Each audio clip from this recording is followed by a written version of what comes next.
Today we're going to be looking at these 52 slides, so you should have a hard copy that'll simplify note-taking. I'll try to orient our group to the slide when we change slides. Best time to ask a question is when it occurs to you. Since we're video recording the program, I'll repeat the question for the folks that will be viewing it later. If you want to go and look at the last slide, which I recall is slide 52, it's at the bottom of page 13. That shows a photograph of our group. Our office is in Virginia Beach. I don't live there. I live down near Charlotte, North Carolina. I don't sound like I'm from Charlotte because I've lived there for 2 years. Apparently you have to live in Charlotte longer than 2 years to sound like you're from there. I'm actually a systems engineer by training, so what I specialize is things like human reliability, systems thinking, resiliency, safety culture, preventing error that leads to harm. Sometimes my healthcare vocabulary is not bad, but don't take any medical advice from Craig.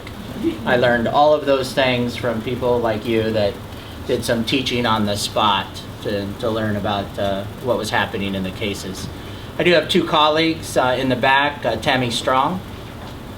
She's a critical care nurse by training, and then Peggy Noss. She's a recovering orthopedic surgeon. So if you fall and you need a hip replacement in the room, she could probably fix you up today. Let's go to slide 2. Slide 2 is all about definitions for this morning's program. Whenever I say quality, I want that to include 2 big domains. What is safe, meaning limited probability of harm, and then what is effective, meaning best probability that the patient will get better.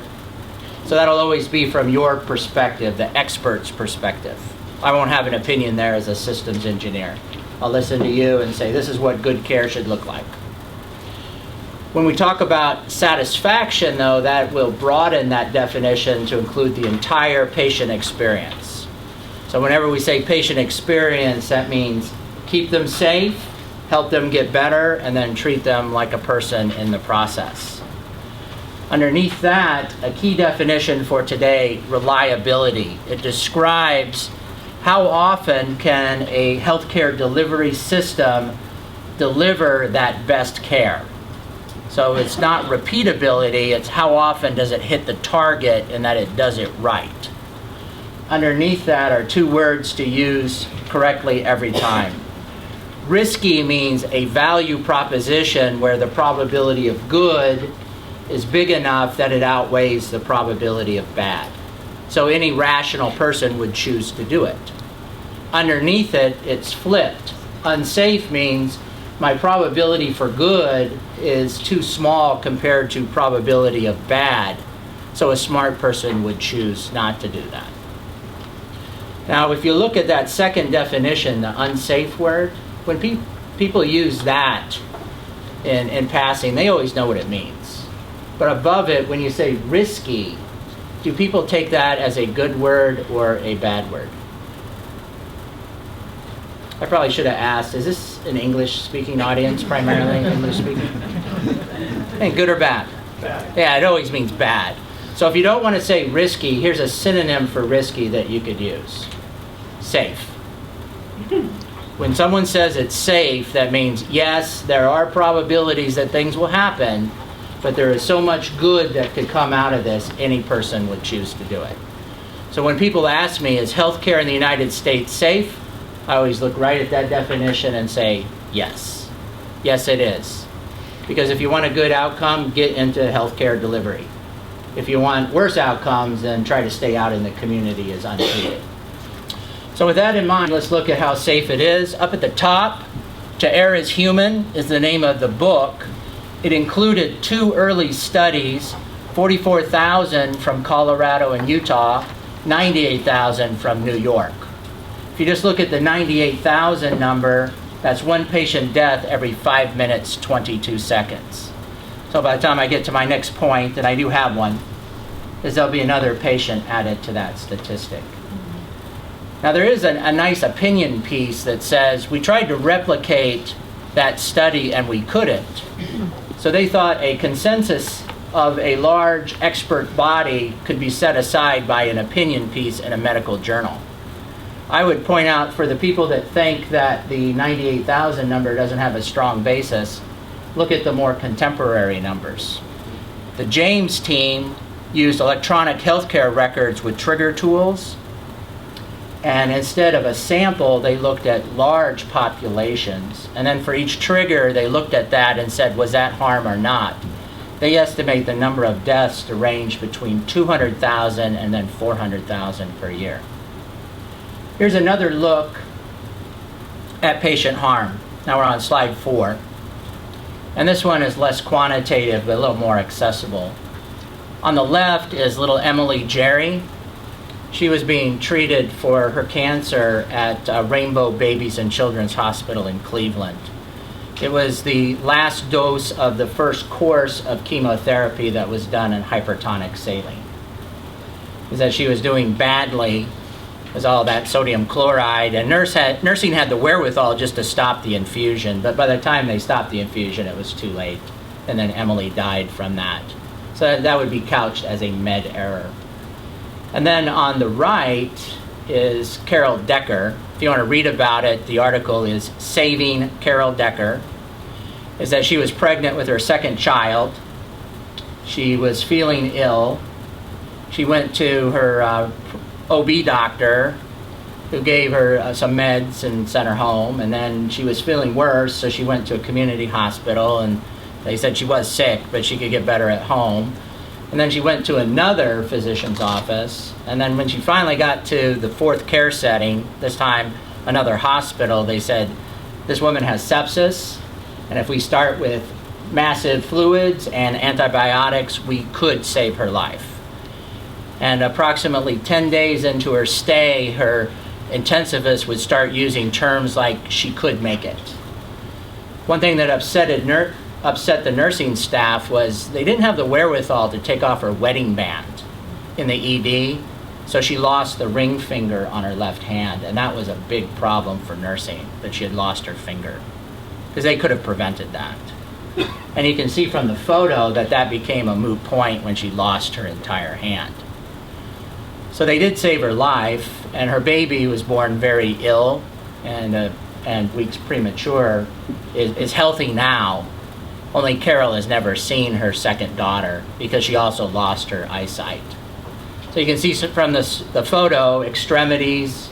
I just told you about the eyesight. Her reflection back on her stay was, this didn't really ruin my life, but it certainly impacted my life. So I would say that she gets the Optimism Award for 2015 in my book. So there's 2 patient stories. Only one of them involved patient death, little Emily. So we would have to tell another 199,999 stories to get up to the bottom of the James estimate. And if you think about all the other harm stories in the 10 years since the IOM report, that must mean there's over 2 million of those stories to share. Here on slide 5 is one measure of patient safety in your system. This is signature data. This is what's called the serious safety event rate. If anybody asks you, what are those gray bars, just look at them and say, those are people. Those are people in the community that came to us because they were ill or injured. They wanted their best chance of a good outcome. We made mistakes and we took away their best chance for a good outcome. In fact, every one of those cases, they read off this right-hand scale, is serious preventable harm, which means the outcome that we caused was all the way from moderate temporary up to and including patient death. The red line is a 12-month moving range, and it reads off that left-hand scale. And that's per 10,000 adjusted patient days. Now, this was a snapshot that we had put together when we first worked together doing that diagnostic study about which Kim had talked about when we started. Maybe another look at harm is just looking at this one number on the following slide, about 1 a month. Every month, somewhere in our system, there's a serious harm event. here's what we have to gain together: 80% reduction in serious preventable harm. And when Kim started us off, he said, well, you know, they have outcomes that range between 40 and 80%. The 80% is a theoretical number. To get the 80%, we have to have everybody doing every one of these skills that we're talking about. So before you can have an 80% reduction in serious preventable harm, we have to get to the 100%, where everybody is doing every tool every time it's indicated. And that's probably why you see that lower band, the 40%, because not everybody is at 100%. In fact, I don't think I'm at 100% on anything. When I talk about the habits or the tools, I'm talking about this one-page summary. And this is a prototype. We're going first. We're working off of a prototype. I think soon you'll see this sheet of paper come to you. It'll be rendered in a more professional format. But this is our version of safety culture leadership at Signature, using ideas from high reliability organizations. So think of it like a toolbox, and the toolbox is organized in 3 drawers, and each drawer has a handful of tools. My job today in this room is to check you out on these tools.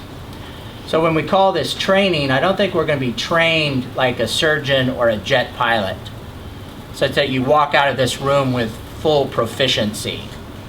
I think this would be our orientation to safety culture leadership. So I don't plan by 9 o'clock to get us to the finish line. I just want everybody arrayed at the starting line, where we have enough insight into what we're doing and why, and enough knowledge and skill on each one of these tools that we could start practicing. And then we'll raise ourselves to proficiency. So if we do that, in the next 1 to 2 years, we'll see that big reduction in serious preventable harm. And where we have long-term data, the numbers range between 48 and 91%. I included this slide 10 because I wanted you to have it. So if you wanted to go back and read some of these articles, some of them are very science-like, come from academic medicine. Some of them are a little more like People Magazine, like an article from Modern Healthcare. I always hear is the healthcare equivalent of People Magazine. But they're in chronological order, and they're well published. Right now in our client group, we have systems that include 630 hospitals. So, and these weren't really the first, and they're not the most recent. Some of them aren't even the best, but they're certainly well published. So up at the top, Memorial is in Savannah, the Sentara people in Virginia, Advocate Healthcare in Chicago, Children's National is in Washington, D.C., Nationwide, Columbus, Ohio, Memorial Hermann, Houston, Texas. Vidant used to be University Health Systems of East Carolina. They're now Vidant Healthcare. They're in Greenville, North Carolina. Wellstar in Atlanta, VCU Medical Center. And then number 10 is a little different because it's a hospital engagement network. They have half of children's healthcare in the United States in that network, and they exist as an entity to get to zero preventable harm. And right now, just the 8 Ohio hospitals where it started, they have a 60% reduction in preventable harm. And I think what that means for all the kids in those hospitals, 1,897 fewer kids harmed than there were in years previous. And they estimate that's a $45 million cost savings between the serious preventable harm and the effects that they've seen in hospital-acquired conditions. It's a very, very powerful work and a good study. So I'm going to switch here on this slide and talk about what will it take to turn that around. You know, we've talked a lot about the problem. I want to start talking about the solutions. I'm going to ask and answer my own question because I found that it makes my day go a lot faster when I do that. So what will it take to go from those low reliability numbers and high harm to high reliability and low harm? Well, the answer is it's actually not this plan. This plan is an intervention plan where every year we just try to do a little more. What I'm going to advocate for is a fundamental redesign of healthcare built around what people can do and not do. So it's going to be the capabilities of people working in complex systems. We're going to look at two models that underpin. If you want to read more about it, a lot is published. The best source is the one that we cite right here, Managing the Risks of Organizational Accidents. That's by Jim Reason. He is the inventor of the Swiss cheese effect. The Swiss cheese effect says, over on my side, events are the enemy in safety, not error. We only complain about error because so much error results in events. But what we want are zero events of harm. Events are made up of a combination of active error and then latent problems. The word latent means it's present but unseen. So it's like a hole in the system that we don't know about, and then one of our active errors coincides with that, and that results in an event of patient harm. The model also predicts that we have three modalities in reducing harm. Over on the far right, we can prevent active error that triggers the system. That's mostly our goal in people and safety culture, prevent active error. But then also as leaders, we can find and fix the holes in the system. And those holes represent problems. The more problems that we have in the OR and the bigger the problems, the more holes and the bigger the holes. If the model didn't have any holes in those protective barriers, none of the errors would reach the patient and cause harm. So leadership in part is about finding and fixing the holes in the Swiss cheese. And we really laid out our leader toolbox to be reflective of those three things. 1 and 3 both deal with culture. So one, the first drawer is about messaging on mission. It's why is this so important and what are we doing? And number 3 is building good practice habits around what we know to be safe and effective care. And number 2 is actually your work in operational excellence. That's a systematic way of finding and fixing system problems that either cause error or allow for harm to propagate. The good news for us this morning is that we only have to do 1 and 3 today. When we walk out of here at 9 o'clock, we're accountable for the entire page. Today, though, I'm only going to talk about messaging on mission and then building accountability. So this model says multiple errors cause harm. The companion model, the sharp end model, says, oh, and the system is causing each one of the errors. That big inverted triangle represents the healthcare delivery system. So up at the top, the blunt end, what it looks like on paper, what it sounded like when we were at committee and we approved that change. At the sharp end is the real world. If you wanted to show yourself, you would just draw yourself as a stick figure right here at the sharp end. Is that all healthcare people, whether you're provider or caregiver, work at the sharp end of the system. And every day you have somewhere between 6,000 and 12,000 actions to accomplish your duties. And I'm not saying we did 6,000 procedures in the OR, but that would certainly help out with margin if we did. But every day, here's our schedule, here's our list of patients, here's what you're doing. And to accomplish your personal list, you have like 6,000 things that your brain and your hands and sometimes your feet do to accomplish those duties. Each one is trying to be shaped by the blunt end of the system. So a lightning quick tour of behavior shaping factors from left to right. Structure doesn't mean the building, it means architecture of the team. How do we divide up the work so we can specialize? And whenever you specialize, tasks become easier and handoffs become harder. So our organizational structure is important because it does division of labor and it defines task collaboration mechanisms. Next up, policy and protocol. That's exactly what you think it is. The rules. The rules mostly tell us what not to do. Occasionally they give us an idea of what to do. Apparently the people that write the rules, culture, Whenever an HPI person says culture, they merely mean people. Talks about people and interactions of people. Everything that concerns people and groups of people. So knowledge and skill would be included. Communication preferences and dislikes would be included. What they love to do would be included. What they hate to do would be included. All those things would be included. Over here on the right, process gets a lot of talk. It should probably get even more talk, because process is the nuts and bolts of what we do and how we do it. And then over on the far right, human factors in devices, equipment, environment of care.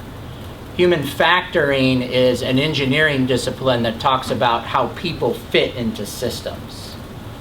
Now, high reliability is best done at the blunt end with the right mix of all those behavior shaping factors. No one of those factors is better than the other. The right mix always works. Our job as leaders is to understand for each activity what is the right mix of paper, computer, and person, and then provide that for our people. And the tension mostly reduces to people. We're a little slow, we're a little sloppy, we make mistakes from time to time, but we're brilliant. We have a head to think, and then we have a heart to care. Over here, the computers, represented by electronic healthcare records, lightning fast, very accurate, dumb as rocks. They cannot think at all. But together, we can be a pretty good team. Let's do a case study together. If we pick up our writing, they're all from anesthesia, so they always have something to write with.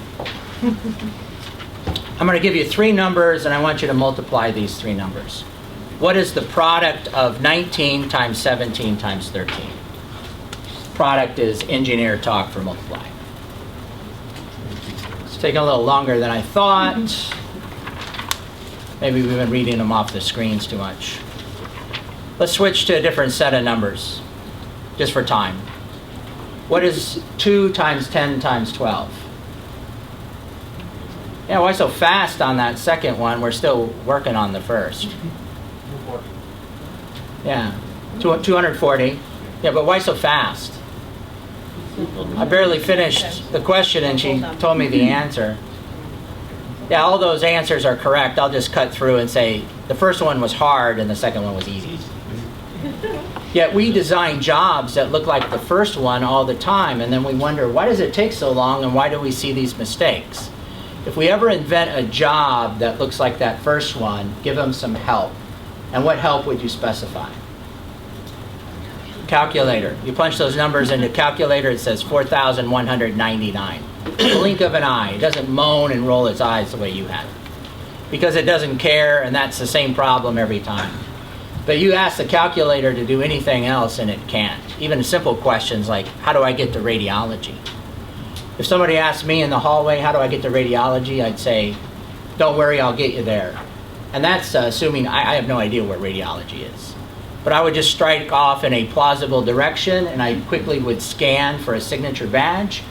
And when I find that badge, I say, this family has a question for you. Because people can think, and they care, so they can deal with things that they've never been trained or prepared to do, because they can think. So people, slower, sloppier, make mistakes, but they're brilliant, and they're more resilient. Is they can figure out what to do when rules don't exist or don't apply to situations.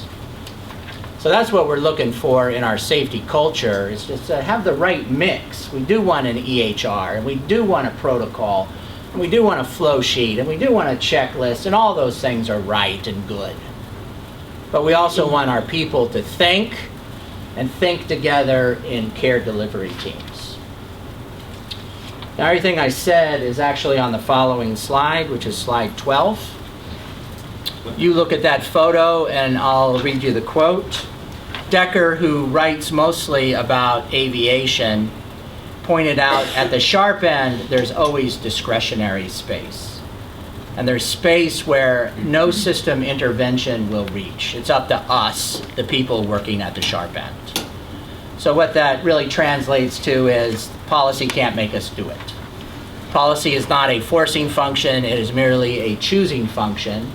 You have to choose to do it. Safety culture is the strongest of all those performance shaping factors because it is the choosing function. Nobody ever leaves their safety culture at home. Nobody has dead batteries on safety culture. It's always with you and it's always your idea. So there is no workaround on your idea. You do it because you think it's the best for your patients, best for your team, best for everybody. How many people here like the photo better than the quote? Photo, quote, we voted like a primary in an off year. With 8% of the people voting, the photo was more favored. Okay, another foundation slide. That green region in the center is a system attribute. You want to work in a healthcare delivery system that has high reliability. When you couple that high reliability with safety first thinking, you move toward zero harm. When you're not moving toward zero harm, you know you're missing one or both of those factors. Most organizations recommit on safety. Most should commit on reliability because we're already a favor in safety. I've never met anybody that was against safety.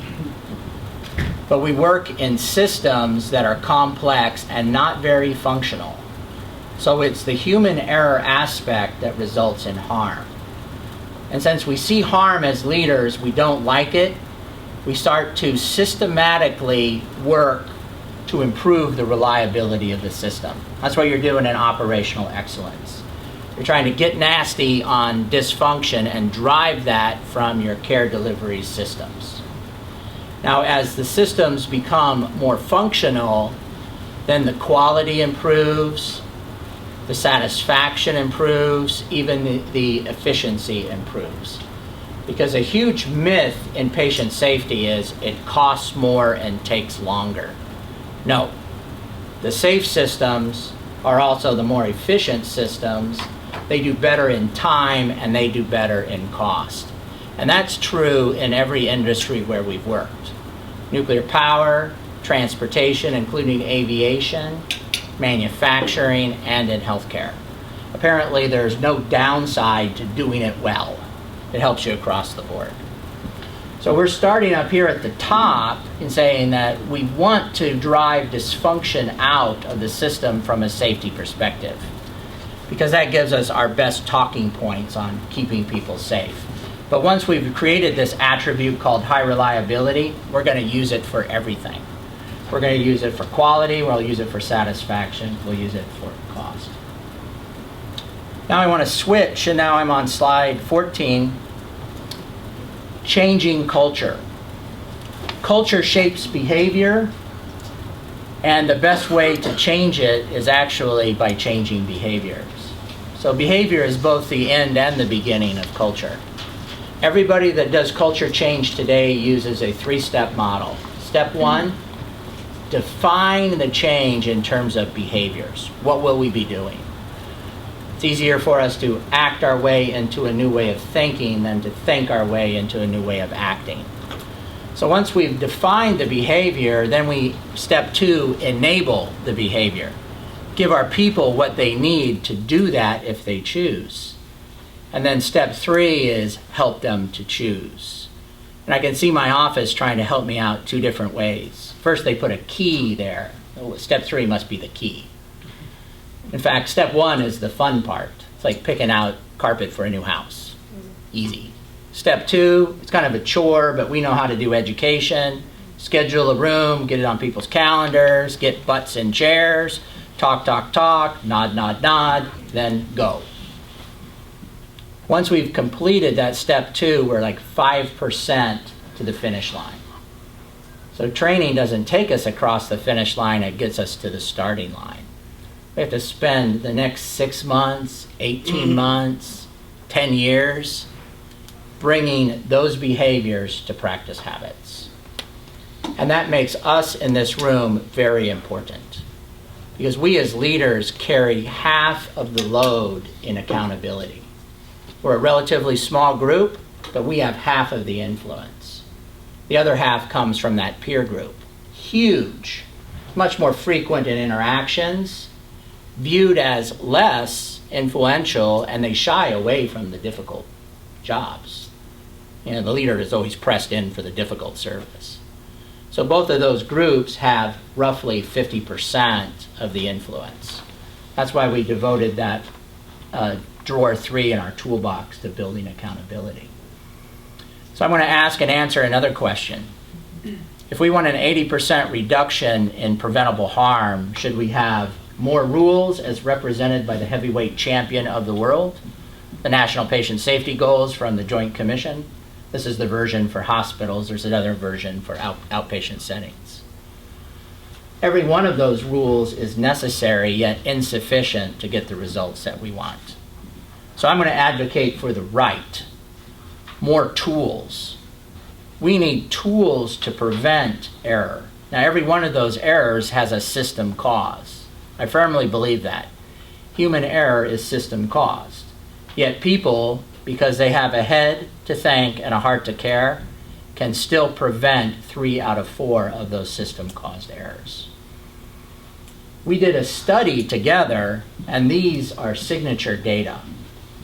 Over here on the right, and this is slide 16, is blunt end root cause type issues. So this is a 2-year sample. We did not reinvestigate any case. We used the cause analysis that you folks had put together. And it says roughly half, actually it's a little less, 38% seem to be people and people interaction outright. Where we have data, it's actually a little over half, 57%. Our culture preventable fraction is 69% down in that lower right. That means 69% of the acts that lead to serious preventable harm, we can prevent using these ideas. And if you look over to the left, it's the same cases, only now instead of blunt end, you're looking at sharp end of the system. How did it affect our person? So another way to read that is, what are the most frequently observed errors we experience? Our most common error type, critical thinking, not thinking straight. Our guy had the right information, they had the right knowledge and skills, they didn't put it together. It's your number one type, it's everybody's number one, 36% where we have data. In 1/4 of the cases, they chose to step off a protocol. Now, do people step off a protocol because they think it will be bad? I agree with your answer. They do not. If they think it'll be bad, they stay pretty close to protocol. So every time somebody steps off a protocol by choice, they think it's going to be okay. So I maintain there's a thinking problem there as well. Why did we think it would be okay in that case? Now, if you look at smaller ones, like knowledge and skill, roughly 10%. Yes, we could improve knowledge and skill of our folks, both providers and caregivers. But that's 1/10. Really what we're talking about today is what to do with the other 90%, where our people do have the right knowledge and skills. And that's why Kim said, we're a good candidate to do this. As we did this study together, we saw we're a good candidate, and now we're moving to actually do those things in practice that we talked about when we designed the intervention. Tomorrow, we'll have most of our people together. We'll be in a different location, and we're going to be looking at skills that I apply as an individual to become less error prone. Another way to say that, prevent an error. Today, we're talking about the leadership component. What do we have to do as leaders to make this high reliability a reality in Signature? If you want to read more about it, read Rona Flynn's book, Safety at the Sharp End. We're on slide 17. Why the book is relatively new, these methods have been around for like 25 years. Various industries, 10 years in healthcare. Her book is like 2 years old. It's a brilliant book. She makes her case in the beginning that we all share the same non-technical skills. You could switch from anesthesia to surgery. You have to learn new technical skills. That's true. but you have the same non-technical skills. You could switch from surgeon to jet pilot. You have to learn new technical skills, but you have the same non-technical skills. So perhaps a better name would have been universal skills, since we all share them. But when she makes her case in chapter 1, she leads you through each non-technical skill in each chapter, and she does it with mercy, because she doesn't use a lot of acronyms. I notice in healthcare everything has to be an acronym these days. Like if you want to look here, I dressed this morning, and I think I did an okay job. When I put on my shoes, I use TIF method. You use TIF method to put on your shoes? It is the most common way to put your shoes on in America today. TIF, toes in first. See, very beneficial for the new users. But once you learn how to do it, it's just a little baggage that you carry around with you. The same is true in safety culture. The ideas tend to have training aids with them that are acronyms. And that's to give you a vocabulary to tell the new guys how to do it. Once you become proficient, you'll just apply it as a mental skill, a habit of the mind, and you won't have to go around saying things like toes in first. Here's our Gantt chart. Over on the left, we have calendar year 2014. We're on slide 18 right now. In yellow was that design that we accomplished together, where we had physicians and physician leaders in this very room. We looked at what was evidence-based in healthcare, what was indicated by our data. We chose those skills to represent the behaviors in our safety culture. We talked about how we would like to be trained, and then we talked about how it could be different in terms of the blue, the accountability systems. What will be different in the future so those ideas become practice habits? Right now we're doing that lighter blue one that says peri-op. The peri-op is going first, so we have a room full of perioperative leaders, and then tomorrow will be even bigger because we'll have all the individual contributors with us. Later there'll be the entire leadership population, and then that green, the entire staff and medical staff. Following page, making it stick, Hawthorne effect. It's all Hawthorne until it becomes habit. That's actually a statement made by Glenn Bingle, Chief Medical Officer at Community Health Network in Indianapolis. Glenn, very interesting man. He's both an MD and has a PhD in pharmacology, so he's very helpful on med safety. And when I worked for Glenn, is that his wife was the chief nursing officer for the system. So they had a pretty tough team to crack. Don't try to play one against the other. But Glenn observed that Hawthorne effect being a temporary effect of management attention that was studied at the Hawthorne plant in Hawthorne, Illinois, and it was manufacturing and lighting levels. So they made the lights brighter and productivity went up. Oh, that was nice. They had all sorts of charts and graphs that showed the improvement. So they increased lighting level again and productivity went up again. Oh, that was nice. Let's end the experiment. They turned the lights back to where they started, but they still had all the charts and graphs, so productivity went up again. And they realized that what we were paying attention to as leaders was being talked about and done. So when you hear Hawthorne effect today, it's meant to be the placebo equivalent of leadership. Well, Glenn said culture change is all Hawthorne effect. Because we're talking about it and doing it now, people are somewhat engaged. It won't be true culture change until there's habit formation. So what we're looking at here is a maturation curve. Everybody will have to go along this maturation curve. Awareness, well, I know what that is. Skill development, I have an idea how I would do that as a leader. Habit formation, I do it every time it's indicated. And when we get to that habit formation stage, that's where we see that 80% reduction in serious preventable harm. There's two systems to organize that progression. The one up top is Pat Benner's work, Novice to Expert. I like Pat Benner's work because there's 5 levels and she gives 2 of them in the title. So think of how easy it would be on multiple choice exams. Novice, advanced beginner, competent, you can do it, proficient, you're good at it, expert. Gosh, I didn't know there was such a communication tool as SBAR. But now I have an edge. I'm now consciously incompetent. I'm aware that I don't know. So now I can close that gap and become consciously competent, where I know how to use SBAR, but I have to think about it before I do it. And where I want to end up is unconsciously competent, where that SBAR structure is such a strong practice habit, it's my natural communication style. So in SBAR, it's situation, give me the headline first, because if you give me the headline, now I'm interested. I will endure your background. If you don't tell me why this is relevant to me, I will interrupt you while you're doing your background. Then lend me some assessment, stick with the truth. If you don't know what's going on, just say, I'm not sure what's going on.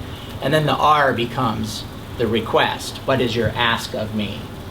So it was invented in healthcare for healthcare people, specifically Doug Bonnicum. And he had observed in simulations for procedures that we weren't very good communicators, and he developed that tool. There's a giant myth that was invented by the United States Navy.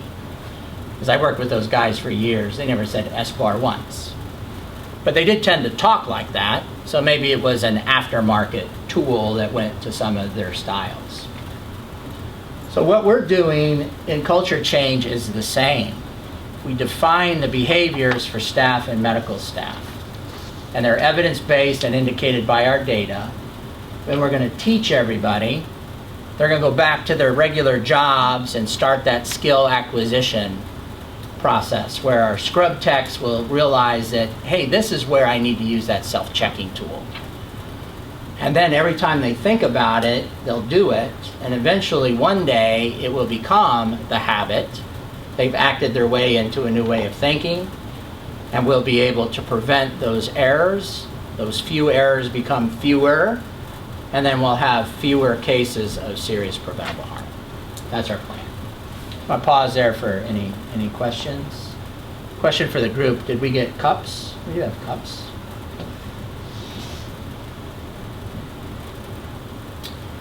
Okay, on the following slide, which is slide 20, one page of Ed Schein's life work. Ed is an MIT guy. Being close to Cambridge, you could go over and talk to him if you want. His book, Organizational Culture and Leadership, is about this thick. Should have been about that thick. But he loaded it up with case studies. He was like the Jane Goodall of organizational culture. He would, Jane Goodall studied chimpanzees. He studied like IBM. So he would be in the ferns watching IBM for a year, deciding what they did. He has an A list and he has a B list. If you look at the A list, healthcare doesn't do well on the A list, but we get an A plus on the B list. Because I've never worked with a healthcare system where the website was holding us back, or it was the radio spot, or it was the posters, or it was the billboard that we had out on the highway. We have all the physical manifestations of the performance culture. What we need now is to get an A on the A list. In fact, our leader bundle, our toolbox, has a heavy dose of Ed Schein's A list.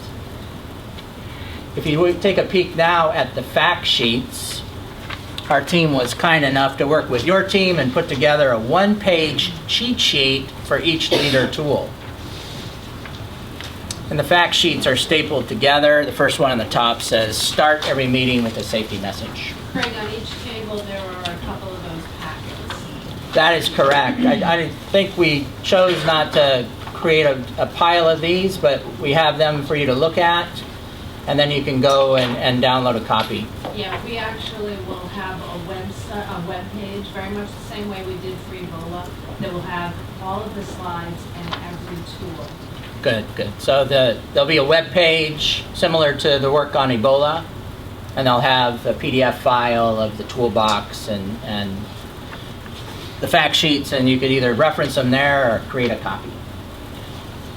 So safety culture is made up of what we do every day. So how do we as leaders pay attention to important parts of care? how do we react to critical incidents? Number 3 says everything is fun until resource is tight. In healthcare, resource is always tight because there's infinite demand and then there's fixed ability to serve. So we always have to make choices about what we're going to do and not do. And then 4 through 6 all say the same thing. When I go out of my way to make a point, what point do I make? In fact, I think the number 6 one goes really to it when it uses that word excommunicate, which, being a Protestant, boy, I think means kicked out. Not really sure what all that means, but what will it take you to get kicked out of this organization? At the top of each fact sheet, we repeated this table, and in bold, it shows the contribution to these traits. So the more bold you see in that table, the better that leadership tool is. Now my job is to check us out on the tools, plural. We're on slide 22. We have 3 drawers in our toolbox. Drawer number 2 is our operational excellence work. I want to talk a little bit about Safety Huddle today, but most of that I'm going to say is deployed, and I'm confident that it needs to work better, and I'm also confident that if we work at it, we can become more proficient in doing it. Anybody want to give me a letter grade on where we are in operational excellence? This would be A through F. Just like in school, you can use plus or minus if you like. What letter grade do you give operational excellence at this point in our life? B minus. B minus? What would it take to get a B plus? Needs to use more consistently More consistently and better. and better? Yeah, I think in the beginning stages, we get up and running, we're doing stuff, so it certainly looks like activity, but now we need to become more impactful, start choosing things that matter more, and then reduce the cycle time it takes to get those changes, the solutions into practice. We're going to start here on number 1, what we do as leaders and messaging, and then we're going to finish up on accountability skills. And then we're going to do Safety Huddle in here at 9 a.m., so I'm pretty sure we're going to finish on time one way or another. Here is an image on slide 22. So I was incorrect when I said 22 before, and nobody said I was wrong, which is always a bad sign. We're on 22 now. You see an inset image, and then you'll see the list of tools, and this is a section header, so this will recur twice. So first tool up is messaging on mission, specifically starting every agendaed meeting with a safety message. This tree is here because it is a visual representation of how to change culture with messaging. So not only is it a tree, it's a movie star tree. What kind of tree is it, and in what movie did it star? It's Bonsai Tree? It's from The Karate Kid, which is quite an old movie at this point. I'm not sure what year it came out, but if you call in Karate Kid, Mr. Miyagi is teaching karate and life wisdom to his new learner, Daniel. Thank you. That was a lapse on my part. I know that. I'm supposed to know that. And at one point in the movie, Daniel takes an interest in his bonsai trees, and Mr. Miyagi gives him a tree. And that leads to the question, well, how do I shape my tree? And he says, this is so simple. Close your eyes, Daniel, and imagine your perfect bonsai tree in every detail, every leaf and stem and every small twig and how they form branches and how the branches twist together into the trunk and how the trunk rises out of the soil. Once you have that perfect image, open your eyes and start snipping off the few pieces that don't match and then grow in the parts that you don't have. That's how you make the perfect bonsai tree. Well, now the question is, how do I, as a leader, make that perfect patient safety culture? Same process. We have to imagine in every detail what it looks like, and then start snipping off the few pieces that don't match and growing in the few pieces that we don't have. The main difference is we don't have snippers. Our use of story and our use of messaging is the snippers of the leaders. We're going to use our safety messages like Daniel used the snippers on that bonsai tree. This following slide, which is 24, is extracted right out of the fact sheet. In fact, everything that we look at now comes off of a fact sheet. That is our one-page guide on how to do it in practice. So in the lower left of the fact sheet, it says, if you want to tell a good safety message, use three-part structure. Tell them what you're going to tell them, and then circle back and tell them what you just told them. What we need is a balanced diet of safety messages. Only a subset are stories. Stories have characters and action and plot. So whenever you want to tell a story, follow Aristotle. Aristotle invented human drama. He said, Act 1, you get to learn the people. Act 2, there's going to be plot, and that will have conflict. If there's no conflict, then there's no story. And then the third is there's conflict resolution. Whether the little girl with the hypertonic saline in her chemotherapy makes it or not, it's a cliffhanger. And if she survives, it's an instructive message. Unfortunately, if she dies, it's still an instructive message. I do want to point out some of these are really easy messages. Like review our safety behaviors, number 10. That's not a story. It doesn't have characters and doesn't have plot and it doesn't have resolution. But if our job is to every day be starting our agenda meetings with a safety message, is that we're going to have to come up with some content. So what I'd like now is to show you some implementing detail. If you choose to tell a story, I'm going to ask that you follow Andy Goodman. Andy made his money fixing screenplays in Hollywood. They would bring a script to him and he'd say, this is not even a script. This is not even an idea for a script. You have an idea for an idea. But if you work through this, there could be a movie in here. Now that he has all that money, his give back to the community is he helps leaders become better in messaging. There's two words that some people use interchangeably. I try not to, but sometimes I slip. Leader and then manager. So all leaders have to manage. Manage is really the technologists or technicians' craft in leadership. What are the goals? What's the schedule? Where's my measures? What adjustments do I have to make? Leadership, different. Functional definition on leadership. How can I move my people to achieve things that they wouldn't otherwise have done on their own? When you talk about leadership, you're really talking about how I message, both every day, like when you start meetings, and then when it comes up in passing. So we need to become good in our messaging to be effective leaders. Not everybody knows the word protagonist, but they sure know the word antagonist. So antagonist is the bad guy, the protagonist is the hero, the good person. The hook is always that it's relevant to what we're doing. So it could be about a soccer game last night if it has a takeaway on what we're doing in the OR today. What keeps it interesting? Something happens. If nothing happens in your story, it's uninteresting. So tell your stories like Louis L'Amour, the Western author.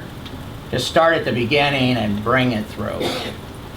Conflict, your hero has to run up against a problem. And your hero is either going to make it happen, hooray for us, or fall short, oh, that's bad. But either way, we get to learn something. What keeps it interesting? Telling details. So invest in the details of the story. A+ in my book are Peggy Noss. When we were at the American College of Physician Executives, she relayed 4 patient stories that I've been using for like 2 years. And she had so much underlying detail that I didn't know.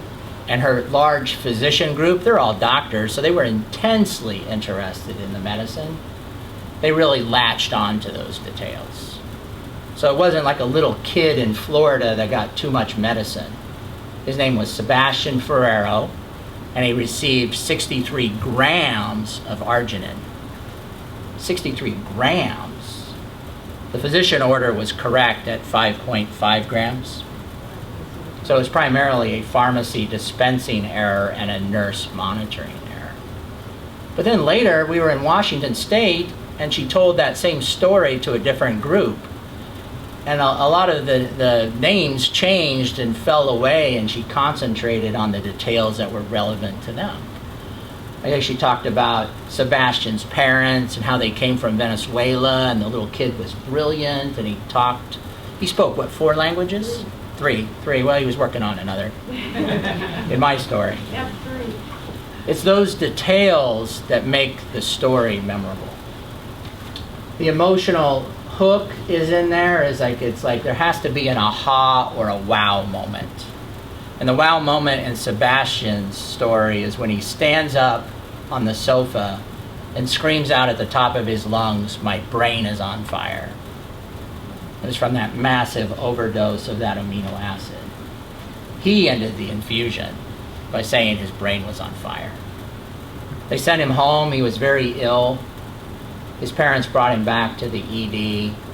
He died 2 days later in that hospital. How do you make the meaning clear? 3-part structure.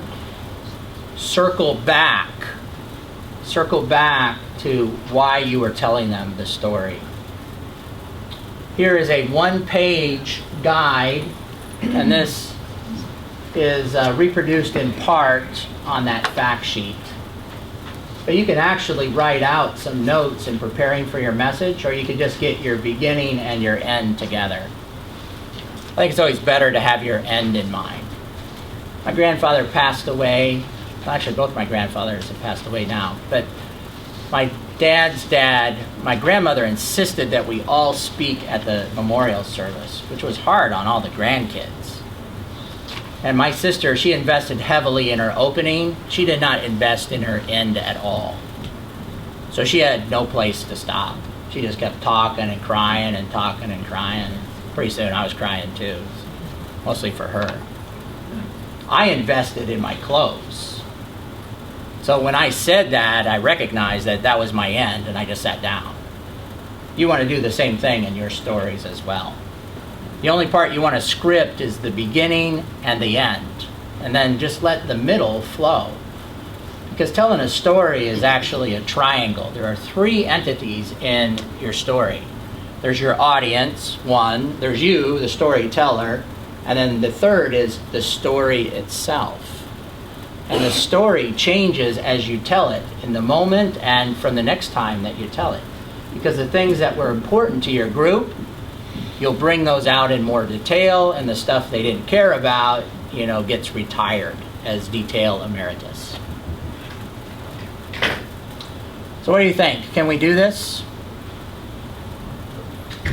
When we walk out of here at 9 o'clock, can we say, if I am leading a meeting, number 1 on my agenda will be story, and I will use that 3-part structure, and I'll keep it short. It's your meeting, so there's no sin in having a 10-minute story in 10 minutes. There is a tremendous sin in telling a 10-minute story in 20 minutes. That's a major sin. My favorite is 2-minute story in 2 minutes. So this one will mean yes for today, and this one will mean no. Just be yes. Okay. Second leader tool. This is a PRN tool, so every time it's indicated, you do it. And what are the indications? There are 2. Somebody says, I have a problem, or somebody says, I have a great idea on how care can be better. Whenever those 2 things come to you as a leader, I want you to tilt your head to the side a little bit so you look very smart. Take a breath and say, before we do that, let's think about the safety of our patients. 2 things will happen. One is they'll know a lot about it and it's safer. Oh, well, if that's true, let's move on to, Can I get a good outcome for my patients? And then what will they think about it? And then how that will affect our resource allocation. For the people watching years later, tell them your name and where you work. All right, I'm Aaron Muncie, and I work in the Department of Anesthesiology here. Excellent. And then Kim Walsh? Kim Walsh, I'm the Chief Nursing Officer. Excellent. Now, whatever I ask, your answer is the same. All you have to do is tilt your head a little bit and say, Craig, before we do that, let's think about how that affects the safety of our patients. You good on your line? Yes. You want to practice? Well, before we do that, let's think of how it impacts the safety of our patients. That was the practice. Okay, you ready? Yeah. Okay. Here's the problem. The physician has ordered U500 insulin, and we don't have any on formulary, probably because it's unsafe. Yep. However, we were able to get some in, and now we realize we don't have any U500 syringes, but we have U100 syringes. And here are my calculations. They're a little more on the back on how much we should give. What do you think? Well, before we do that, let's think about how it would affect the safety of patients. Excellent. Thank you. Kim, you're still up. Oh. You did well, but that was rehearsal. Oh, okay. Now it's All right. game I'm day. ready. You have on your I'm game ready. face? I'm ready. Okay, here we go. Here's the scoop. We've been paying a lot of money for these pagers in respiratory therapy. They're on a lease. So my idea on how to make patient care better, we turn all the pagers back, we don't have to pay any more on the lease, and then we can page the respiratory therapists on the overhead. What do you think? Well, before we do that, let's think of how that impacts the safety of our patients. I think the edge we needed was the videotape. That's right. You guys stayed a lot closer to your line than my other groups are total freelancers. That's all this is. It's simple, it's very powerful because it models the right thinking for your people, but it also changes your own thinking, both in the moment and throughout the day. So now I have a bright idea on how I'm going to fix one of my problems, and I'm going to talk to Kim Walsh, our nursing leader, and it's going to be at noon today. As I'm discussing that with my wingman, he points out, before you go in there, you better know the safety angle, because that's the first thing she's going to ask. Every time you ask her anything, the first thing she talks about is safety. So you better know that before you go in there, or you're just going to have to go out and find out and come back. I said, well, thanks for the tip. And that's how we change the culture, is that one question and answer at a time. So can we do this one starting at 9 o'clock? Sounds good?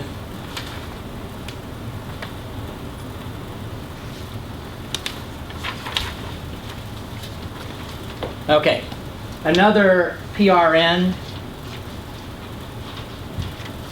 behavior, slide 29. We're over halfway now. This one, we thought and chose with great care on the action word. We chose the word protect. As leaders, we have an obligation to protect those people that speak up to represent patients, their team members, protect from harm.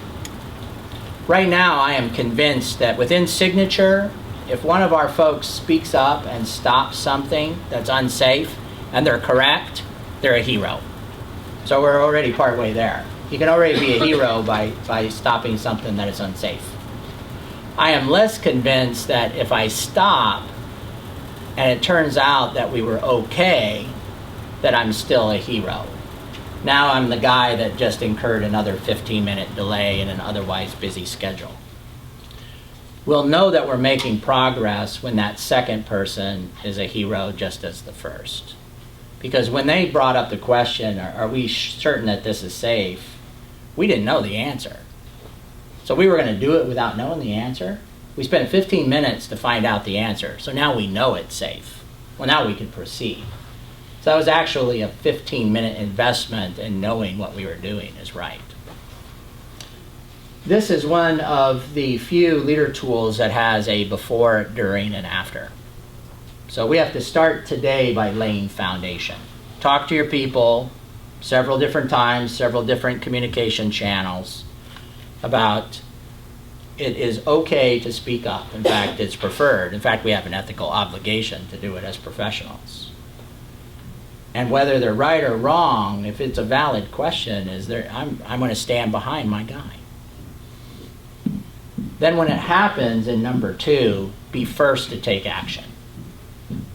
Whoever is the first to speak on that issue has 9 times the amount of influence as the people that come later. It's the power of the initial impression, 1 to 9. So if you're there and say, that was a good thing and that's exactly what we're looking for, is then that will carry the day to a large degree. I'm even going to share this story on the videotape. My wife's sister called to the house, and I had answered the phone, and she says, I have some news to share. I said, sure, go ahead. And she says, I'm going to expect a baby. She's pregnant. And I said, well, that's good news. She was a little uncertain because she wasn't married at the time, which at this point is so passé that it's not even worth mentioning. And then I realize she's practicing. She's practicing because she's going to call her mom. And I said, here's my advice. When you go to tell your mom, say, I have some good news to share. You tell her right away that you view this as a good thing. That will probably keep her quiet for a full day. Give you a whole day to work on it. Don't just leave it ambiguous like it's news. You judge one way or another. Number 3, it takes a lot more time than we think. You know, these things are like a grease fire that just keeps coming back and coming back. So you're going to have to follow up with more communications. You work in a big company with a lot of capability. Don't go alone. Recruit your boss. Recruit your nursing counterpart. You know, go to one of the officers in the company. You have employee assistant. Get some professional help involved. But it has to be okay for people to ask those smart questions. And when people are not confident they'll come out okay, they tend to censor themselves. They don't ask. In fact, when we were at the IHI National Forum this year, Michael Leonard, the Kaiser physician that works in safety, he said, without batting an eye, in every case of preventable harm he has seen, there was somebody on the team that it occurred to them that this is not a good situation.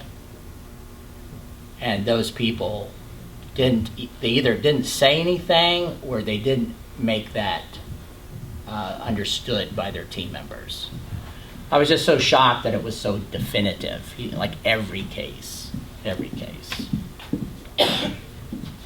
Any questions about this? I predict this will be our hardest one. Right now, what do you think is our letter grade A through F on people feeling confident speaking up? D. C minus, D? I feel we speak up a lot. Yeah, so there's some variability in the data. It might depend locally on. I just remember when we interviewed your folks in small focus groups, we'd ask things like, are people comfortable speaking up? It depends. Well, what does it depend on? Who they're speaking up to and what is the detail of the situation. So then when you brought up the variability aspect, I think that could very well be our answer. I think people are willing to speak up, but they need to see consequences for speaking up. If it is a dangerous situation and they do have the guts to speak up, something needs to happen if it's an habitual pattern. She said that people are comfortable speaking up, yet they still need to see some good results of those speaking up activities. I didn't want to say like incidents. That made it sound bad. Well, yes, we need it. This is a story from another system. I had a group of 4 nurses out of like 100 I'm talking to over 3 days. I'm asking the same questions. I'm taking pages of notes. And I'd ask an open-ended question about, do we think that people are punished for honest mistakes? And one nurse just looked at me and said, no. I don't think people here are punished for honest mistakes. And I said, okay, well, what kind of things do you see that lead you to believe that's true? And she says, well, because I've seen our team experience honest mistakes and nothing bad ever happened. Take that, Mr. Smarty Pants engineer with all the notes. And I said, that is good evidence. And that was your point to me, is that if they say something today and days and weeks go by and good things come out of that, they're more likely to do it again.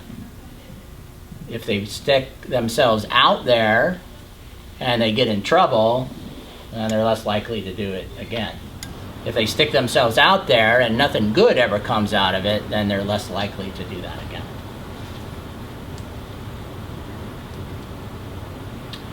Last in this toolbox, we adopted the idea and then we're going to put it into practice. So right now we don't have this thing called rapid chain of command. But we want to start on some sort of path to where we get to rapid chain of command. Rapid chain of command is trying to address the problem of time. On the left, you see traditional chains of command. See, we have two chains of command. We have an administrative chain of command and we have a medical chain of command. And the weakness of that system is time with all these star path communications. So let's say that we're in a main OR and I have a question about should we really be doing this with this patient, and my boss says, okay, yeah, that is a question, I'll call the surgeon. So there's a call to the surgeon and they have to return that page, and then they say, okay, well, we'll talk to the director, and then we'll talk to the medical director, and say, well, wait a minute, let me talk to the nursing officer. Well, wait a minute, we got to get Vera involved. How long is this going to take? The clock is ticking. And in too many of these chain of command type scenarios, the clock runs out.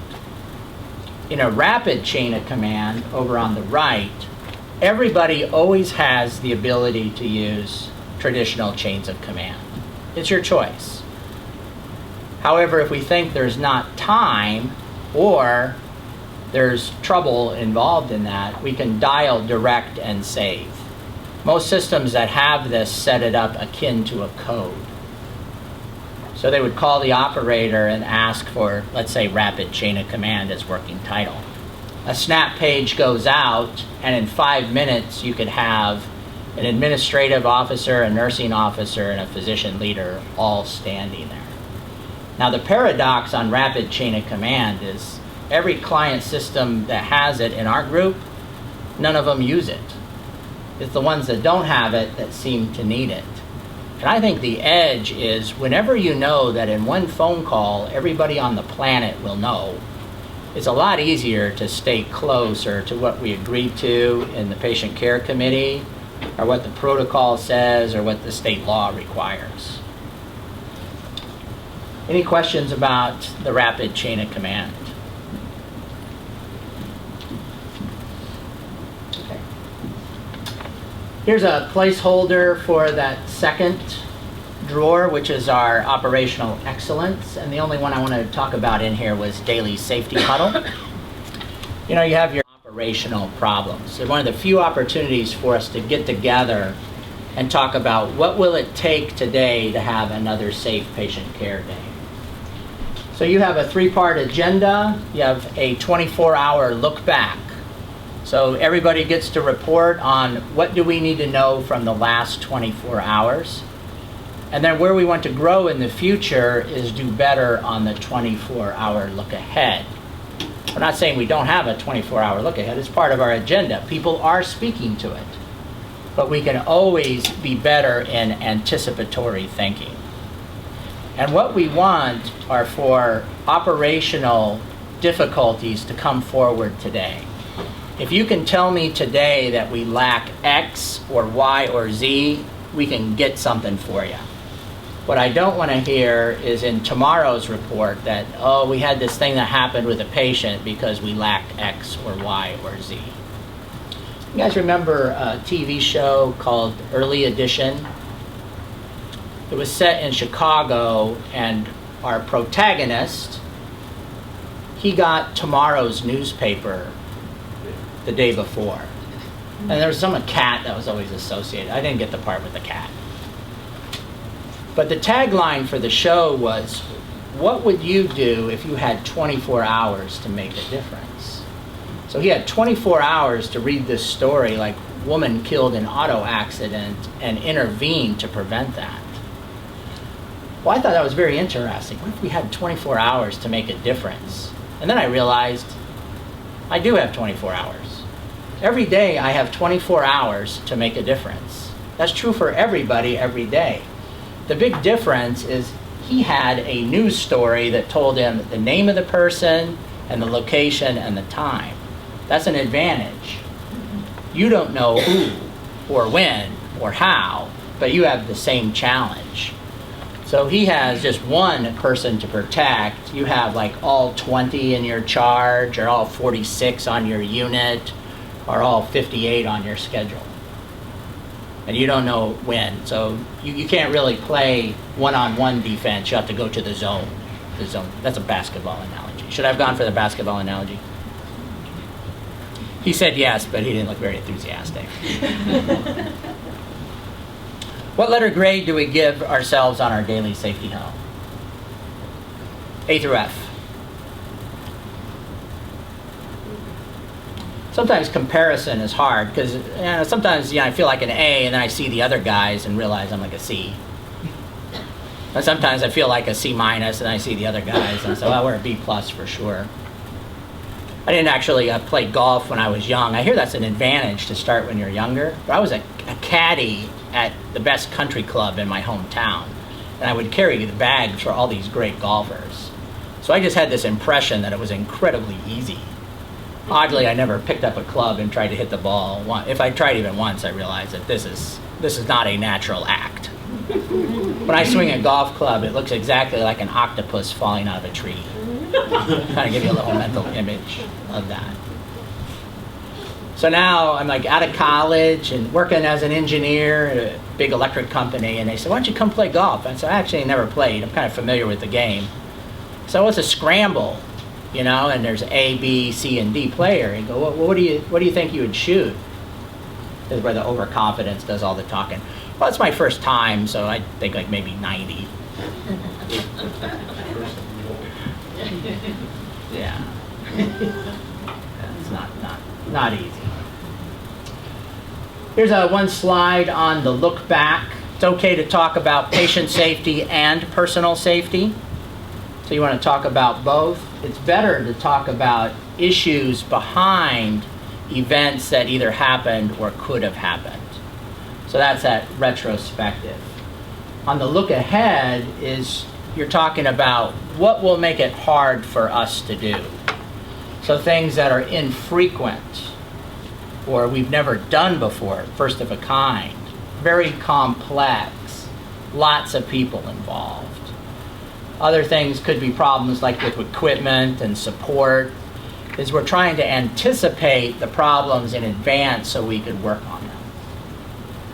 It's that early addition effect.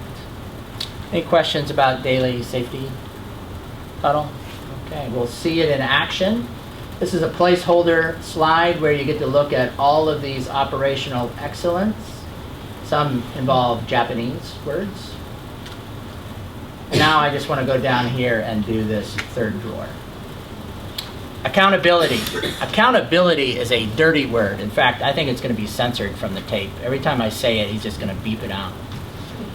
It should not be a dirty word, but we've made it a dirty word in America today because we've used it interchangeably with punishment.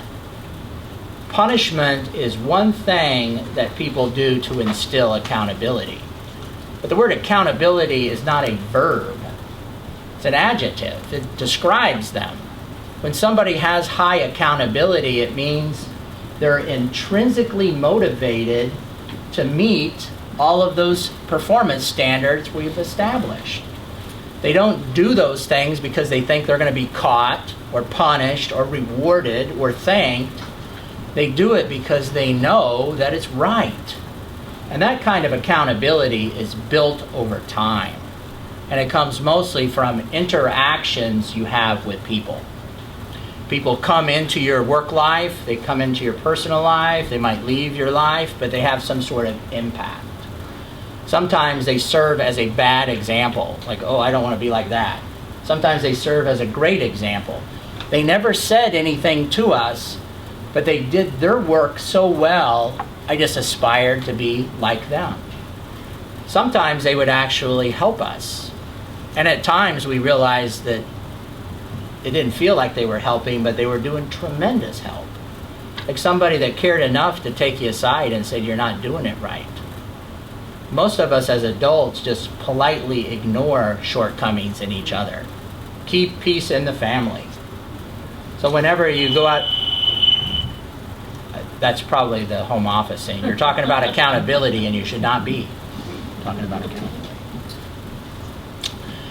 Is at the time, they would say, you're not doing it right, and you would be a little defensive. You'd put your shields up or try to explain or push back. But you realize later that they were exactly right, and that was very helpful. And all the times I've talked to adults about accountability, nobody has ever shared anything like this. Mrs. Post was my favorite teacher because she never expected anything out of me. Nobody ever says anything like that. So a lesson in leading for accountability is set your expectations where they need to be.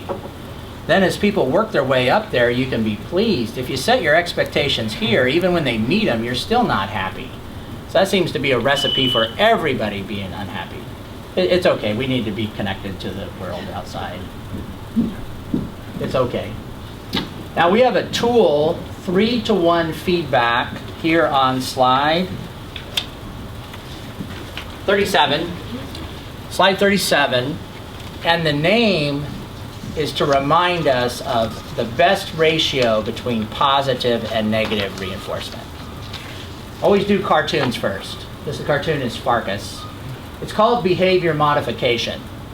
Now we can give you instant feedback every time you made a mistake. He's hooked up to like an electric chair, big knife switch. I'm pretty sure it's not going to be pleasant. If your work were like this, we wouldn't need accountability systems because you would quickly learn what works and doesn't work. But in real life, there's not instant feedback and there's not constant reinforcement. We have to model that by the way we interact with each other. Half of that comes from the peer group, half of that comes from the leadership team. So in 3-to-1 feedback, if you want to take one note, I'd make it this note. Give feedback as indicated. Don't make up 3 good things before you say one thing.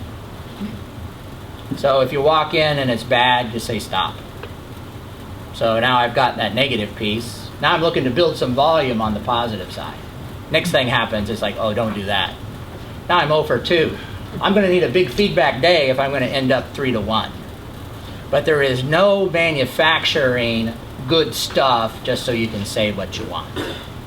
Now you can always use this to your advantage. If we're going to debrief a case, say let's just take 5 minutes and talk about how that case went. Tell me the things that we did well and want to do again. There's probably like 1,000 of those. Most of them are so common they hardly get mentioned.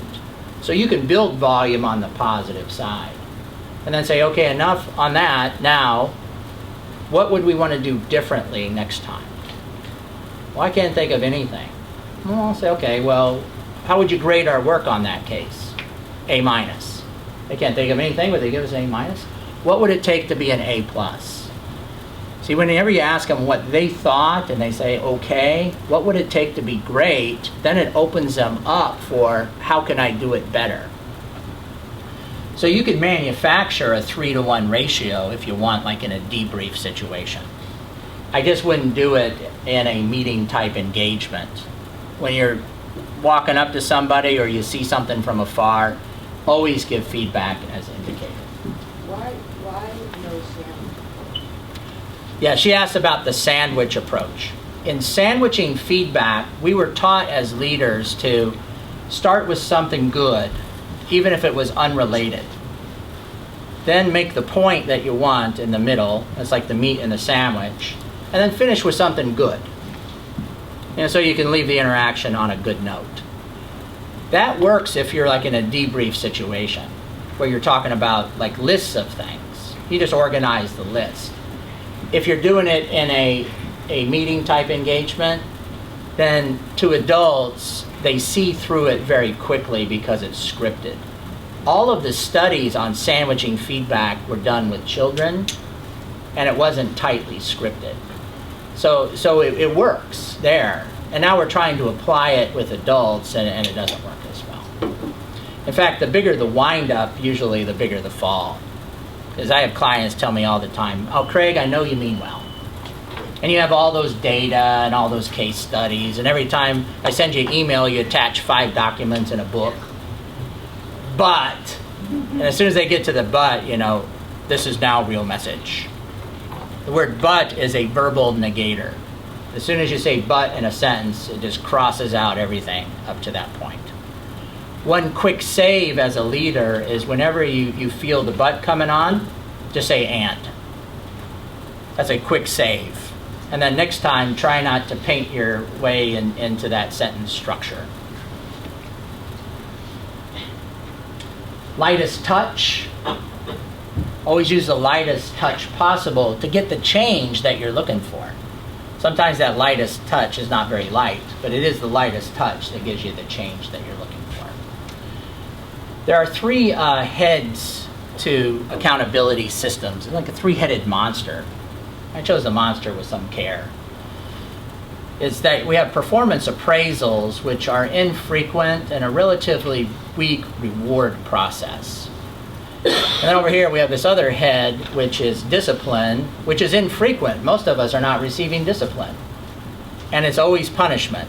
Everything in discipline is punishment. In the center is what most people say coaching, and we have a tendency to say instant feedback and constant reinforcement.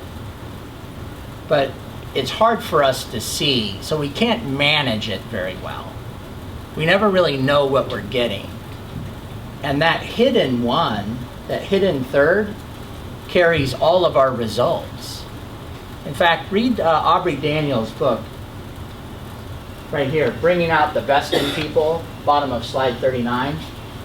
Because in Aubrey Daniels' book, he points out that most of our work in performance appraisals and discipline is so bad we'd be better off quitting. Because we're mostly demotivating our folks and nobody's getting any better. He says concentrate on the middle. Our read of the data say if you do those well, it helps. So why don't we just do them well? But then to be successful, you need the instant feedback and constant reinforcement. The data say that if we did even competently there, we could still do poorly here and be successful. And that's why we're putting so much emphasis on that 3-to-1 feedback. It's really our best accountability tool because of the high frequency and the personalized impact. So I'm going to go back to what I think is slide 38. Inset is the cover of one of several books, The Carrot Principle. I have an abstract for it from our service. Our abstracts even have summaries. I used to read the book, now I read the abstract. I think this year I'll just read the summaries. By 2016, I'll just be down to titles. But they point out in the Carrot Principle that the feedback is free, but we seem to ration it.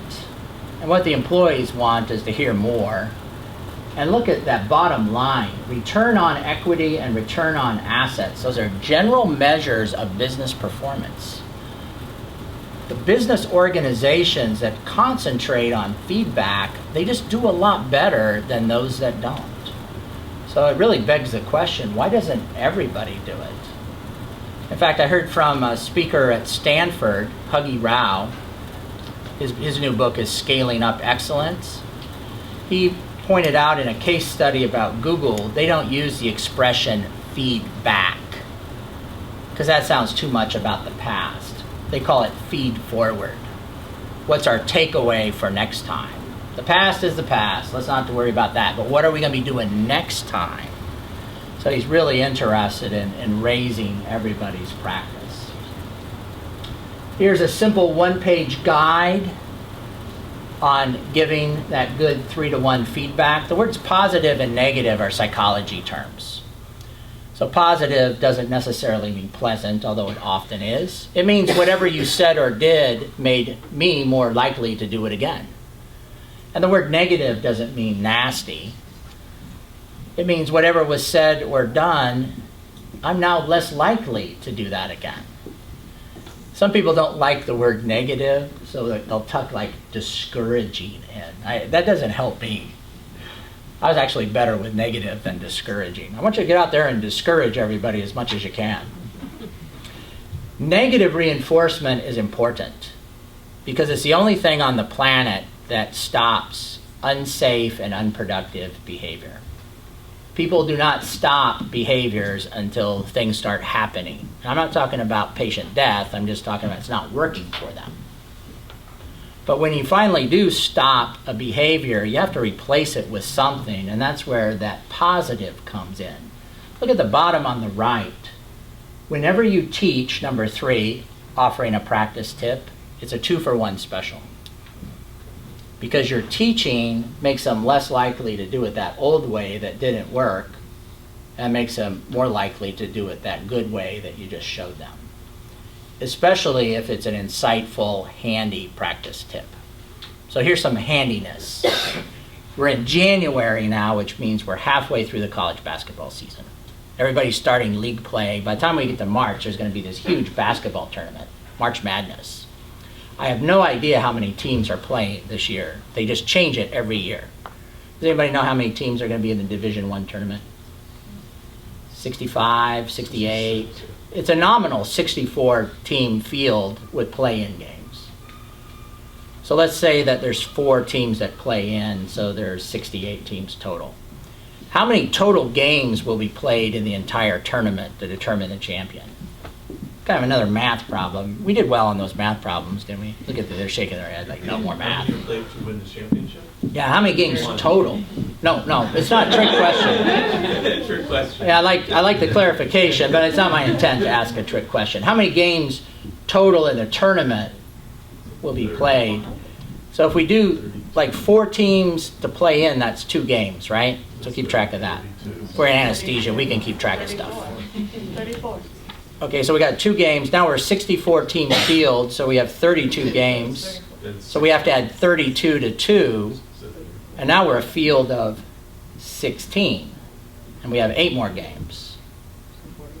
And now we're a team, or a field of, I'm getting lost in this as well. 45 games. Here's a better way to look at it. It's a single elimination tournament, so everybody goes home with a loss except for the winners. So you can take the number of teams, subtract 1, and that equals the number of games. So 68 teams would be 67 games.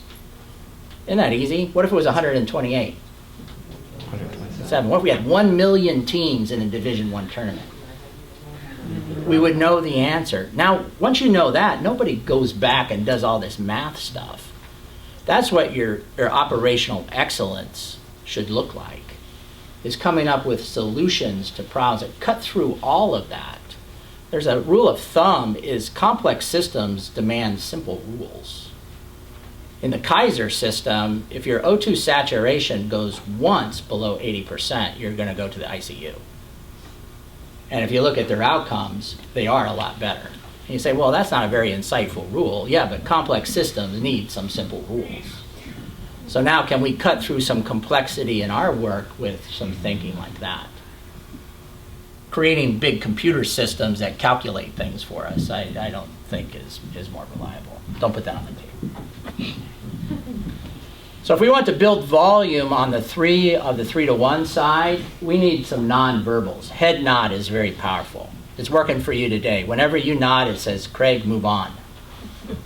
Even when you're nodding, it works because you stop. I said, well, they're not following me. I better explain myself. So as a leader, when you're nodding, you're saying, all is good, let's continue on. And when you furrow your brow, they stop. See, it's not hard to give feedback. It's hard to give good feedback. Because people, leaders particularly, are feedback machines. You know, let's say that we're down in the main OR And I'm interested in when is this room going to be ready? Because we concentrate on turning these rooms. We got people that need procedures, so we need the room ready to go. And I step in there. And here I see all these bad practices, and I comment on none of it. I just ask, when is it going to be ready? What kind of feedback did I give to my entire crew? Is it positive or negative? Positive. Yeah, we wanted to say negative because it was bad. It was actually a positive reinforcement of all the negative behaviors. So what we permit, we in fact promote. The minimum standard is at least look put off by it. You know, say we need to talk about this later. Now, when's this room going to be done? Better to point specifically and say, no, we have time to do these things. Let me show you how we're going to do them. Big engagement out west in the wilds of Western Oregon is it was how much time did it take to terminally clean a patient's room on a medicine or surgery unit. And they always wanted the rooms ready faster. And the people in environmental services says it just can't be done. And I said, it does have a simple answer, is that if it can be done every time, then the leaders should be able to do it at least once. So let's get some people who are making up the standards down there and show me how easy it is to turn one of these rooms. They couldn't even come close. So they decided, here's what the time should be on our target. But even then, we're going to take the time to do it right on the terminal cleaning. So if you want your people to do it well every time, even in the middle of the night under pressure, we have to be able to at least talk about it once and make sense. How much feedback do people need to maintain their performance level and incrementally improve year to year? This answer to the nearest 10,000 pieces per year. 100,000? That's actually twice what Daniels had estimated. He said 50,000. But I would call it correct because you're in range. If we said things like 20 or 40, like performance appraisals, no. You know, we're talking about tens of thousands of pieces. So it's not going to be in writing. It's not going to be in full sentences. It's going to be mostly these head nods and thumbs up and yes and no and let's talk about it. But it's all about shaping. And go back to that expression that what you permit, you in fact promote. Tammy, do you have a source on that? What you permit, you promote. So many people say it that if you quote the person that you heard it from, they are quoting somebody else. I'm not really sure where that comes from. I can tell you where I heard it from. Kathleen Volman. Okay. We do have time to do this. I need another volunteer. How about another anesthesiologist? You tell them your name and where you work? I'm Raina Clay. I'm one of the anesthesiologists in the Department of Anesthesia. Excellent. You guys all know her? Yes. That will probably be a disadvantage. Great. They're actually the subject in this experiment. You're not. You're just helping them out. Is they're going to decide what feedback is indicated, and they're going to give you that feedback, and realize that if you're not specific and help her to be better, it didn't help. So we need you to do something that they can give you feedback about. So can you like juggle or backflip or stand on your head? How about tell a joke? You have a good joke? No good jokes. Okay, I'm gonna give you a joke. Okay. So you're gonna learn this joke from me, and then you're gonna tell it for the group. Okay. There is a key to humor, and if you want to hear it, I'll share it with you now. Just ask me, what is the key to humor? Timing. Humor. See, that's all you get. You want to hear it again? No. Okay, here she goes. Take one. What is the key to humor? What is the key to humor? Timing. So if she told that joke, what feedback would you give? Yeah, it's a good time to say, oh, okay, here's how I think we could do that better. which actually would qualify as negative reinforcement because you're going to say, don't do it that way. So you're going to be doing that, offering a practice tip. What tip would you give? Hire a new joke mentor. Hire a new joke guy. Better content will lead to. So I think the key is to frame it and say, well, I'll tell you if you ask me, and then say, ask me. And then as they start to ask, you have to start right when they start so you're in the middle of the sentence. So I'll demonstrate. There's a key to humor, and I'll share it with you if you want. Just ask me, what is the key to humor? What is the Timing. See, it's funny because my timing is so bad. Well, let me rephrase. If it's funny at all, it would be funny for that reason. Okay, here she goes. Take two. What is the key to humor? There is a key Ask to me. humor. There is a key to There humor. is a key to humor. And I'll Ask tell me you what if you it want. is. Just- I'll tell you. Just ask me. Yeah, just ask me. Timing. Good, we're getting there. I'd work on your timing. We'll see you tomorrow. Don't forget to tip your servers. Tip your servers. Good lesson. Thanks for helping out on that. I know it's not easy. In my experience, if I let them tell their own jokes, they're always good. So I have to give them something new. Yeah, so it's bad. But too often we'll say like, good try. Good try doesn't help. If you say good try, that's a prelude to, and here's what we're going to do next time, which is the adjustment. So you got to think like Little League coach or ski instructor. I had one CEO client who fired his ski instructor because he never said anything to help him get better. He was always supportive of what he was doing. He said, no, I hired you to help me become a better skier. If you're not telling me how I'm going to get better, then you're not working for me as a coach. Okay. Tucked in here is another opportunity for us to give feedback. It's called Rounding to Influence. It is not a new rounding program. It's a skill that I want you to use whenever you're with your people. And if you use it when you're out doing other rounding activities, that is perfectly okay. For us to make care better, it has to be different. See, better is a subset of different. Worse is also a subset of different. But we want to become different in a better way. So on this following slide, slide 42, blunt end, sharp end. Whenever you see somebody that has a minute to talk, walk up and say, I'd like to talk to you about something. I'm out rounding with everybody today about hand hygiene. Now, why did I say I'm rounding with everybody? Yeah, it's not something you did. I'm not singling you out. This wasn't an event report from yesterday. I'm talking to everybody about it. So start with something they believe in. Like, nobody wants to harm a patient. And then assess where they are. Second one, see where they are. What can you tell me about our campaign on cross-monitoring for hand hygiene? And if they say, I'm sorry, I don't know anything about it, you know on that spot you're going to teach. I want to hear it. Okay, well, let's think about, well, what can we do to make that better? So you either have an ask for them here or work on a problem together.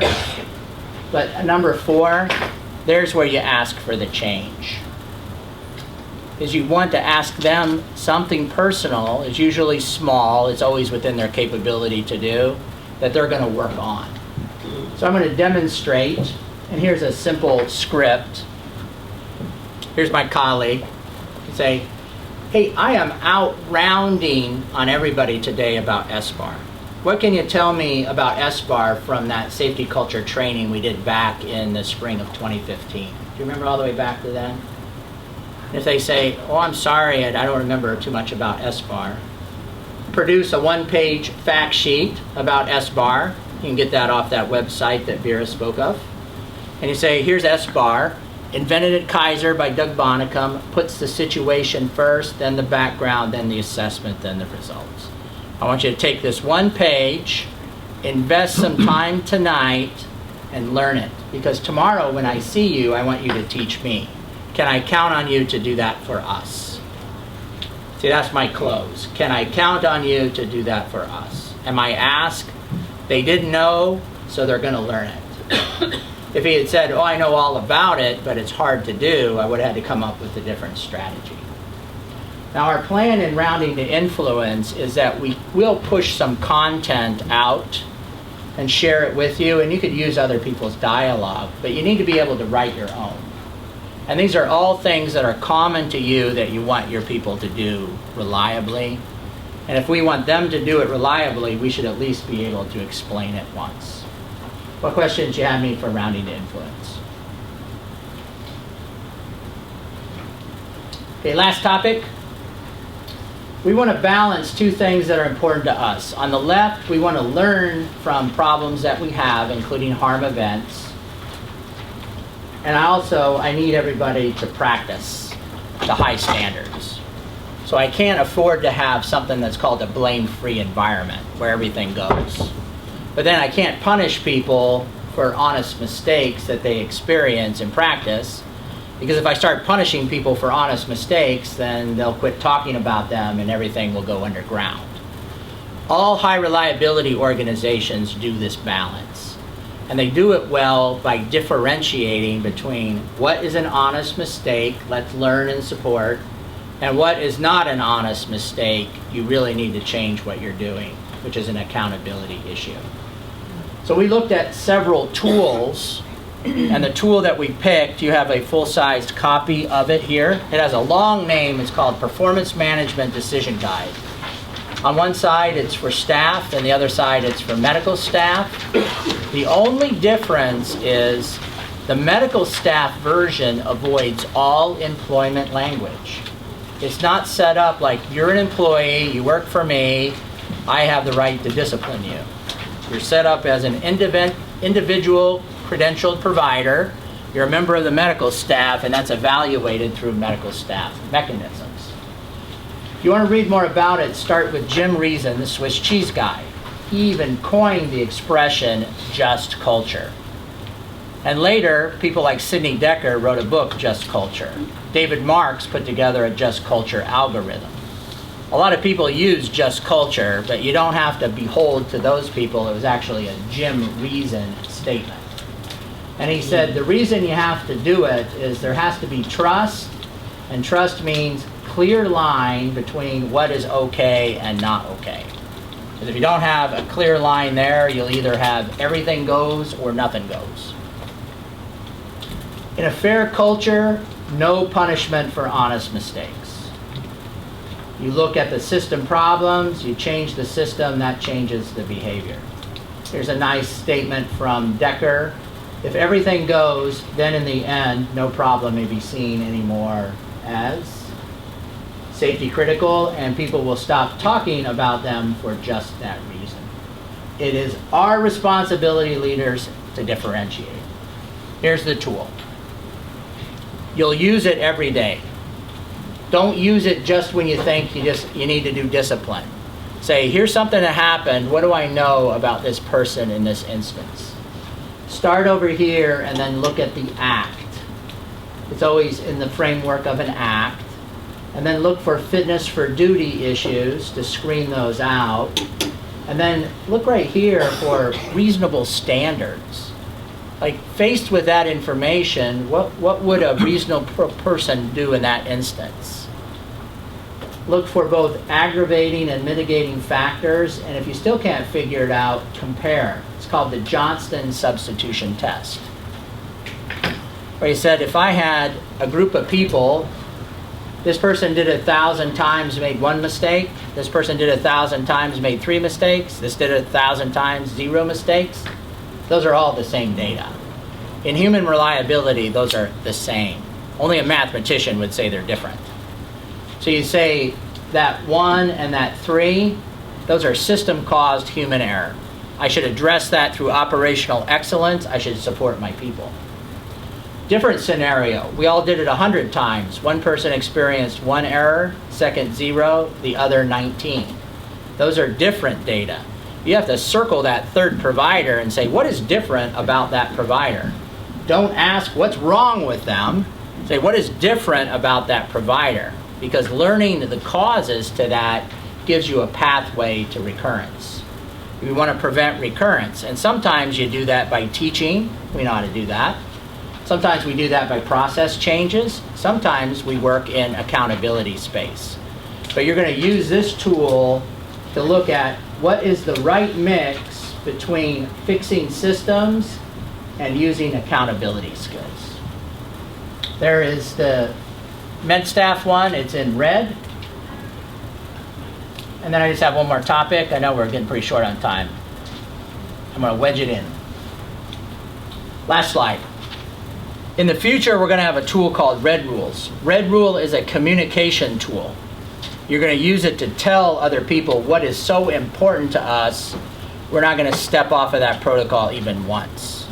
So right now, we don't have any red rules. The three most common red rules in healthcare: patient identification, timeout before procedures, second checks for high-risk meds, blood and blood products.